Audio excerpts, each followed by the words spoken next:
Welcome to day 7 of what it's like to be an IB teacher. நான் என்னோடய கிளாஸஸை எப்படி structure பண்ணுறேன் அப்படின்னு இன்றைக்கி பார்ப்போம். ஒவ்வொரு கிளாஸ்லேயும் உங்களுக்கு 3 types of learners இருப்பாங்க. Students who learn it very quickly, students who take some more time, and students who take some more time plus require multiple revisions. நீங்கள் உங்கள் கிளாஸை பிளான் பண்ணுறப்போ இந்த 3 types of learners and அவங்களோட learning ஸ்ட்ராட்டஜிஸை accommodate பண்ணுற மாதிரி நீங்கள் பிளான் பண்ணணும். ஸோ நான் போன உடனே போர்டில் கைடிங் கொஸ்டின் அப்படின்னு ஒரு எழுதுவேன். கைடிங் கொஸ்டின் ஒரு inquiry based question. It's basically the overall theme of what you going to teach.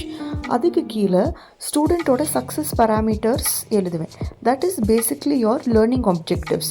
ஒரு ஸ்டூடெண்ட் உங்கள் கிளாஸை விட்டு அந்த 40 minutes கழித்து வெளியே போகிறப்போ இந்த கண்டென்ட் நீங்கள் சொல்லி கொடுத்ததுனால அவன் என்ன கற்றுக்கிட்டான், இதிலிருந்து அவன் எப்படி அவன் நாலேஜ் அண்ட் அண்டர்ஸ்டாண்டிங்கை அசஸ் பண்ணுவான் அப்படின்ற ஒரு பேராமீட்டர்.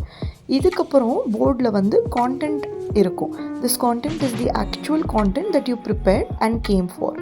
இது போக நீங்கள் ஏதாவது ஆக்டிவிட்டி இல்லை இன்கொயரி அந்த மாதிரி பண்ணுறீங்க, for example discussion, role play, quiz அப்படின்னா நீங்கள் இதை ஏடிஎல் ஸ்கில் அப்படின்னு சொல்லுவாங்க, அதோட கனெக்ட் பண்ணணும். ATL skills are approaches to teaching and learning. இது வந்து ஐபி ஸ்பெசிஃபிக் ஸ்கில்ஸாக இருக்கும். That are a bunch of skills like caring, knowledgeable, balanced. So நீங்கள் ஒவ்வொரு கிளாஸ் பிளான் பண்ணுறப்போ வெரைட்டி ஆஃப் ஏடிஎல் ஸ்கில்ஸை அதில் இன்க்ளூட் பண்ண பார்க்கணும். அதே மாதிரி உங்கள் டீச்சிங் அப்ரோச்சுமே ஒன்லி லெக்சர் பேஸ்டாக மட்டும் இல்லாமல் நான் சொன்ன மாதிரி நிறைய இன்கொயரி பேஸ்ட், நிறைய கேம்ஸ் மாதிரி, நிறைய ஆக்டிவிட்டீஸ் மாதிரி, அந்த மாதிரி நிறைய கான்டென்ட் ஹெவியாகவும் இல்லாமல் ஸ்டூடெண்ட் சென்ட்ரிக் லேர்னிங்காக இருக்கணும்.